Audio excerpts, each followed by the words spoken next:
What's good, guys? This is Unjolly Ranchers, diving into the shadows of life's untamed tales. Today's story is something that actually happened yesterday, this Sunday. Now, your boy works 5 days a week on a drilling rig and recently started a Sunday job as a caregiver for the elderly. Now, everything was normal at first. Got to my client's house, made us breakfast, and started helping him hook up his washer and dryer. But maybe an hour later, his friend shows up. Now, this dude was probably like 35 years old, 6'5". He walked through the door speaking like he was from the ghetto. I can't make this shit up. Dude walked in wearing snowboard goggles on the side of his head, a straw hat with a beanie over it. Bro was wearing 3 shirts, a fanny bag, and then another bag under his armpit.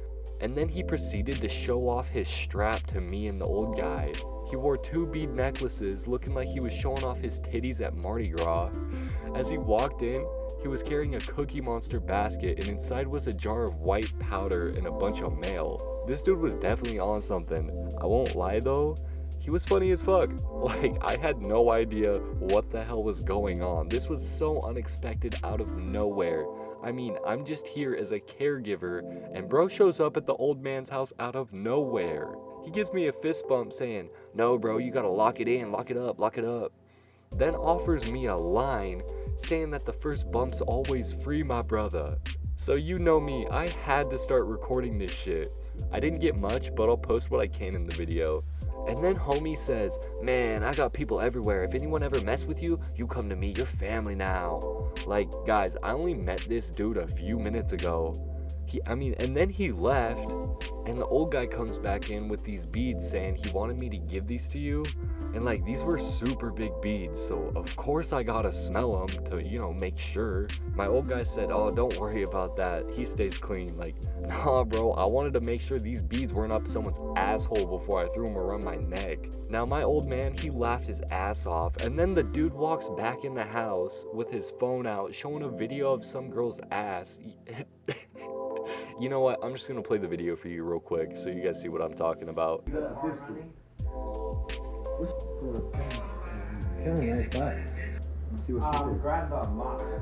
mall? Where's it at? We got $5. I'm gonna give you $10 for Monday. I don't have cash on me. Can you go with me to the gas station to fill me up with 1 gallon? I gotta be with him. Car with AKs.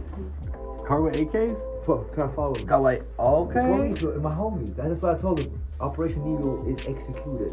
I see it. No, I'm not being I see racist. it. I'm not being racist. I see it. I'm being Leo. Yeah.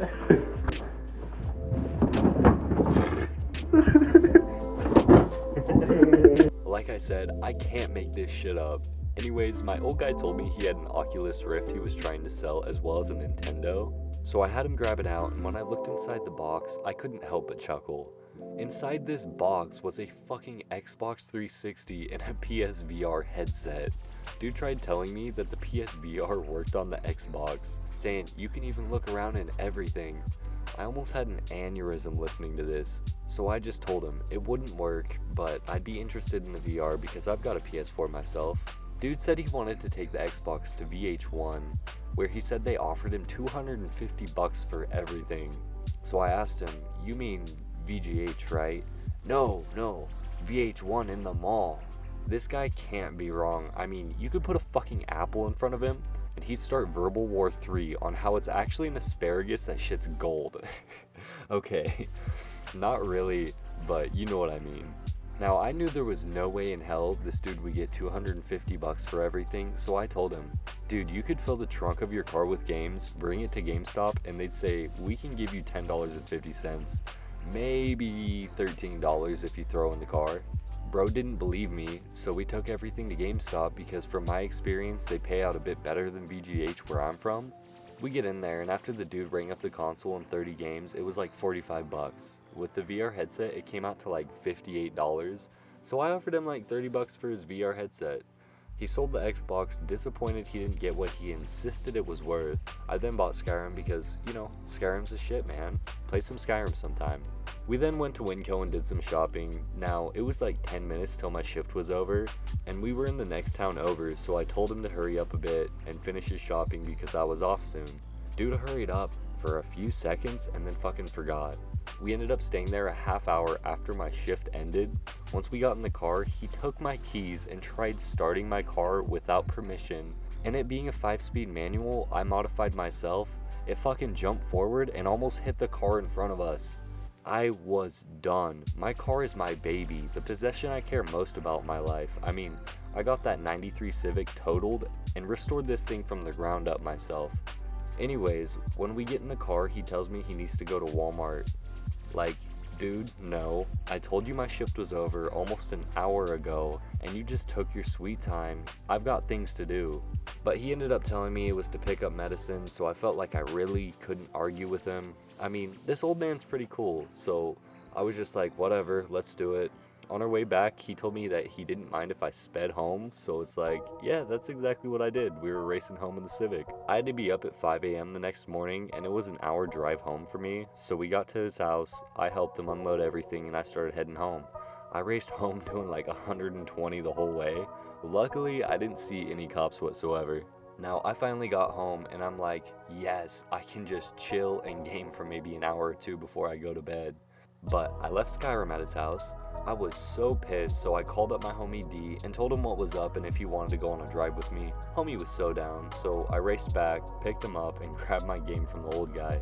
At that point, I really didn't feel like driving home, so D said I can just kick it at his crib for the night on his spare bed. Now here's where the crazy part begins. On our way through town, we were doing like 40 miles an hour over the speed limit through campus and past a fucking campus cop. Dude slammed on his brakes and threw his lights on. Luckily, he was going downhill and I was almost to the top of the hill, so I dropped a gear and I fucking disappeared, doing like 70 through town past the sororities. Now, I was viewing every stop sign as a motherfucking yield.